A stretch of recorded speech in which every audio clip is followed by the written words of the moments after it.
Kali ini kita akan mengadakan tebak-tebakan ya. Mau lihat? Kepanjangan KSOP. Masa enggak? Kantor Kesabaran dan Otoritas Pelabuhan. Ada berapa kantor KSOP kelas 1 di lingkungan Dirjen Perhubungan Laut?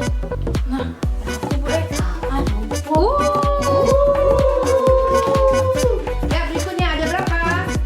Menurut PM 16 tahun 2003 ada 13. Ada berapa bagian atau bidang di kantor KSOP kelas 1 Palembang? Ada 4. Ada 5. Salah. Ada berapa? Yang benar bagian TU 1 dan 3 bidang. Oke, apa nama Direktur Jenderal Perhubungan Laut?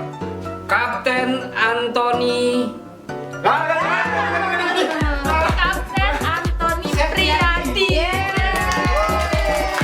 Ada berapa wilker yang ada di kantor KSOP kelas 1 Palembang? Ada 7 wilker. Yang pertama Tanjung Si Api-Api. Kedua Ada 7. Yang pertama Tanjung Api-Api, kedua Sungai Lilin, ketiga Jakabaring, keempat Gandus, yang kelima Perambatan, keenam Musirawas, ketujuh Karangagung. Ya. Lumayan buat semangat.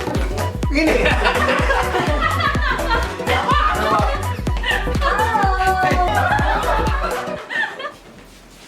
Halo kawan laut, tadi konten-konten kita. Mau lihat selanjutnya? Jangan kemana-mana ya. Tetap di kantor KSOP kelas 1 Palembang. Bye-bye.